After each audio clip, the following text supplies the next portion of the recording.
주식이나 코인에 투자해서 수익을 많이 내고 있다는 사람에게 돈을 맡기면 나중에 돈을 돌려받을 수 있나요? 주식으로 뭐 떼돈을 벌고 있다 막 이렇게 자랑하는 사람이 있어가지고 그 사람한테 돈 맡기면 이제 수익이 많을 거로 생각돼가지고 그 사람이 주로 이제 권유를 하죠. 내한테 돈 투자하면 수익금을 갖다가 뭐 1년에 30% 넘겨주겠다. 그 말 듣고 투자했다가 나중에 이제 돈 못 돌려받고 한 사례들이, 주식 투자했다가 못 받는 사례가 전에는 많았는데 요즘은 또 경향이 바뀌었어. 코인 투자했다가 돈 못 받고 있는 사람들이 지금 많이 있습니다. 쟁점은 돈을 맡긴 게 이게 돈을 빌려준 건지 아니면 투자한 건지가 문제인데요. 왜냐하면 돈을 빌려줬다 이렇게 하면 원금과 이자를 소송하면 이제 판결로 돌려줘라 이렇게 판결이 나거든요. 그런데 투자한 경우에는 수익이 안 나면 수익금을 달라고 할 수 없고요. 만약 손실이 발생하면 원금도 전부나 또는 일부를 못 돌려받게 되기 때문입니다. 네, 실제로 서울중앙지방법원에 이런 유사한 사건의 판결이 있어서 좀 소개를 해드리려고 합니다. 스님이시고요. 본인 절에 오는 신도로부터 이제 제안을 받은 거예요. 좋은 투자처가 있는데 돈을 주시면 불려드리겠다. 근데 그 투자처가 뭐냐면 선물 옵션이라고 합니다. 그래서 투자를 해서 수익이 발생하면 5대5로 분배하기로 하고 이제 했다고 합니다.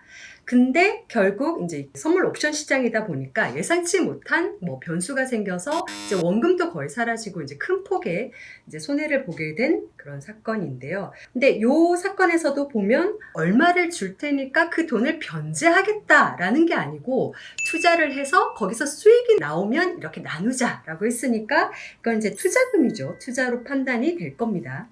근데 이 사건에서 이제 판사님이 그 판결한 요지를 보면요. 스스로 그 상대방의 투자 능력을 믿고 선물 옵션 투자를 위임한 이상 투자 능력이나 경력을 속이는 등 기망행위가 없었다면 손실에 대한 손해배상 책임은 없다. 그러니까 투자였기 때문에 그에 대한 책임도 투자한 사람에게 있다라고 판결을 했습니다. 그 사안에서는 제가 볼 때는 스님께서 어떻게 신도가 스님을 속일 수 있겠느냐 이래서 믿지 않았나 그렇게 생각이 듭니다. 그렇겠죠. 스님들, 목사님들, 네네. 신도들 조심해야 되겠습니다.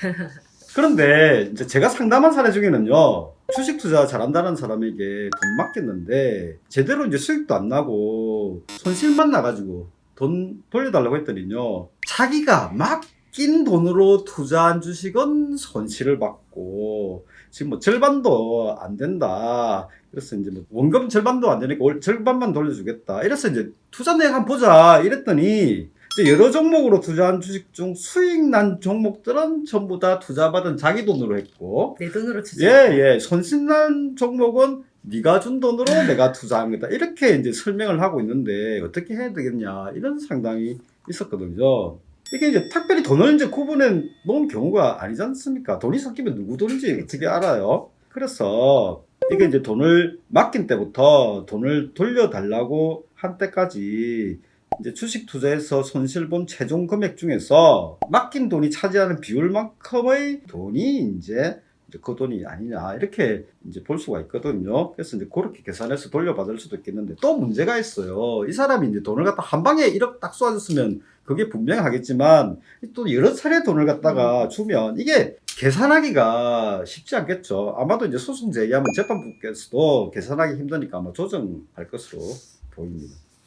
그렇다면 주식이나 코인에 투자해서 수익을 많이 내고 있는 사람에게 돈을 맡기더라도 돈을 빌려주는 것으로 하면 어떨까요? 그러니까 투자가 아니고 이제 빌려주는 건데 저도 그 코로나 시기에 선배님 추천을 받고 주식 투자를 해서 사실 굉장히 이제 수익이 좋았어요. 그리고 저는 이제 치고 빠졌는데 대부분의 경우에는 그 주식 투자로 개인 투자자들이 돈을 버는 경우는 거의 10%도 안 된다고 합니다. 그러면 10%밖에 안 되니까 이럴 땐 차라리 그냥 투자가 아니고 돈을 빌려주고 그러니까 이율을 이제 몇 %로 정하는 게 훨씬 낫지 않을까 싶은데요. 예. 그 조금 전에 그 제가 추천해서 했다는 거는 편집을 하면 어떨까요? 예. 예. 그 이제 일단 그 돈을 빌려주는 게 낫겠죠. 예컨대 있지 않습니까? 주식이나 코인으로 돈 많이 벌고 있다는 사람이 이제 자기한테 투자하면 몇 개월 안 돼서 뭐 30% 이상 수익을 올려주겠다 이렇게 하면 그만큼 필요 없고 차라리 돈 빌려줄 테니까 연 15% 이자만 달라고 이렇게 이제 하는 게 오히려 낫겠죠. 근데 이제 또 문제가 나중에 상대방이 투자 받았다고 또 말을 바꿀 수가 있거든요. 이게 뭐 말로 한 거는 증거가 없으니까요. 그래서 반드시 돈을 빌려줄 때는 차용증을 받거나 금전대여 약정을 하시고 이자도 또 반드시 잘 적어 넣으셔야 하겠습니다. 그렇다면 주식이나 코인 투자자에게 돈을 빌려주면 원금과 이자를 확실히 돌려받을 수 있나요? 네, 이게 이제 확실하냐 이렇게 이제 많이들 물어보시는데 물론 이게 차용금이라고 입증할 수 있는 차용증이 있거나 문자, 카톡, 통화 내용 녹음 이런 게 있으면 차용금으로 인정받고 원리금 상환까지 하는 걸로 판결문을 받을 수는 있어요. 근데 판결문이 있다고 해도 상대방이 돈을 알아서 안 줄 때는 강제로 뺏어오는 집행을 해야 되거든요. 근데 그 상대방이 뭐 집도 절도 없고 재산도 없다 하면 이 판결문에 기해서 집행을 해서 뺏어올 곳이 없게 되니까 종이 조각에 불과한 판결문이 되겠죠. 그래서 판결에선 이길 수 있지만 이긴다고 해서 내 수중에 돈이 반드시 들어오는 건 아니다. 이렇게 아셔야겠습니다. 그리고요, 잘 생각해 보시면요, 주식이나 코인 투자자가 그렇게 수익이 확실히 잘 낸다. 그럼 비싼 이자 주고 돈 빌릴 필요가 또 있겠습니까? 주식이나 코인 투자자 말대로 몇 개월 만에 뭐 30% 이상 수익을 낼 수 있다. 뭐 예컨대 이제 뭐 3개월에 30% 수익이라고 해보면요, 제가 계산해 보니까 1억 원을 투자했으면 3개월 뒤에 1억 3천만 원이 됩니다. 그리고 또 3개월이 지나면 1억 6,900만 원이 되고요. 다시 3개월 뒤가 되면 2억 1,970만 원 되고, 다시 3개월 되면 2억 8,591만 원이 되거든요. 3개월 해가지고 지금 1년입니다. 1년만 지나면 1억 원이 2억 8,561만 원이 되거든요. 그러니까 자기 돈만 투자해도 엄청나게 돈이 풀어나가지고 돈 빌릴 이유가 없는 거죠. 뭐 설령 또 이제 뭐 자기가 더 큰 투자 하겠다면 은행이나 가족한테 돈 빌리면 되지. 왜 잘 모르는 그런 사람한테, 아니면 조금 아는 사람한테 돈 빌려달라고 하겠습니까?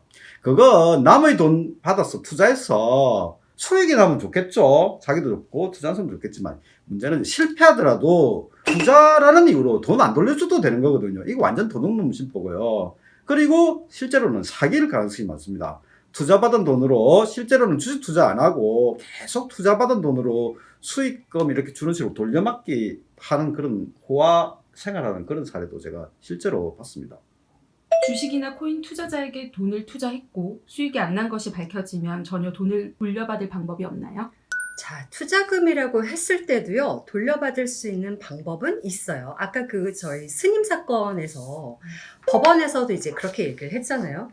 투자 능력이나 경력을 속이는 등 기망행위가 있는 게 아닌 이상은 뭐 책임질 필요가 없다. 그러면 투자를 이야기를 했을 때, 권유했을 때 뭔가 거짓말을 했다, 기망을 했다라고 하면 당연히 형사상 사기죄가 될 거고요. 그리고 민사상으로는 불법행위에 기해서 손해배상 청구를 할 수가 있는데요. 주로 이렇게 많이 속이는 게 투자를 하겠다고 해놓고 사실은 그걸 생활비 아니면 다른 채무변제에 썼다든지, 그러면 이제 100% 사기죄가 되는 거겠죠. 그리고 뭔가 확정적인 수익률에 대해서 약속을 했는데 그게 가능하지 않은 구조여서, 그러니까 선배님이 말씀하신 것처럼 이걸 돌려막기를 하고 있다. 그러니까 사람들한테 투자받은 거에서 수익금을 배분하는 척을 하고 있어서 언젠가는 이게 돈이 다 떨어져서 언젠가는 터질 수밖에 없는 구조였다 하면 당연히 사기죄가 되죠. 그래서 이럴 때는 이제 경찰에 고소장을 접수를 하시고 이제 차근차근 밟아가시면 되겠습니다. 예, 그런데 이제 증거를 갖다가 이제 잘 확보를 하셔야 되겠거든요. 사기로 인정되느냐 아니냐는 결국 이제 주식이나 코인 투자자가 실제로는 수익을 이제 못 내고 있거나 수익이 뭐 얼마 안 되는데 수익을 많이 내고 있다고 이제 말했거나, 아니면 이제 그 돈을 받은 걸 다른 데로 쓰고 있다, 썼다, 이런 걸 갖다가 이제 고소한 사람이 이제 입증해야 되겠습니다. 그래서 주식이나 코인 투자 이제 할 때 투자받을 당시 수익을 몇십 프로 올리고 있다, 그렇게 이야기해서 내가 투자한다 하는 그런 내용을 투자 계약서에 적게 하거나 녹음이라도 해둬야 하겠습니다. 그러니까 결국은 증거가 굉장히 예, 중요해지는 거죠. 증가 중요합니다. 네. 제가 볼 때 고소했다가 보면 이제 무혐의 나는 사례도 꽤 많은데 이거 증거가 없어서 그렇거든요. 전부 다 말로만 하다 보니까 입증이 안 되는 거죠.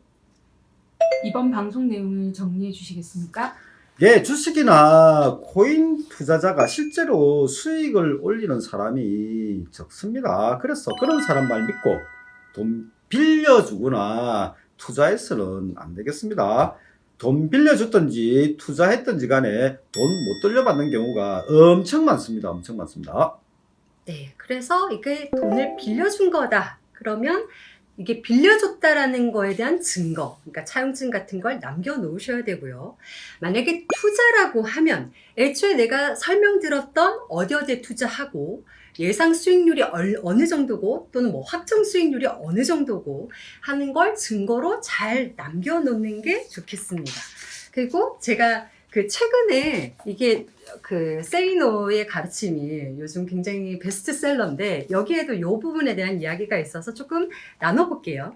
대부분의 보통 사람들은 부동산이나 주식, 가상화폐에 대해 모른다. 그래서인지 그쪽으로 떼돈을 번 사람이 있다라고 하면 귀를 쫑긋거리고 관심을 갖는다.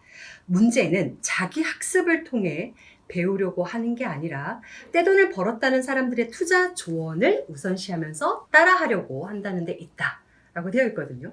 그래서 결국은 본인이 이 투자에 대해서 제대로 이해하고 공부하고 또 이게 완벽하게 이제 이해가 됐을 때 투자를 하는 거지 누군가의 말만 믿고 이제 투자를 하게 되면 거기에 이제 분쟁의 씨앗이 늘 있을 수 있을 것 같아요. 예, 요 사례는 이제 자기가 남의 말만 믿고 투자한 경우인데 더 나쁜 게 지금 이것처럼 또 어떤 벌고 있다는 사람한테 돈을 갖다가 이제 주는 네네. 경우. 그러니까 이런 경우는 더더욱이나 사실은 돈을 빌려줘도 안 되고 투자해도 안 되는 그라는 예, 오늘의 결론이 되겠습니다. 이상으로 술술법이었습니다. 술술 감사합니다.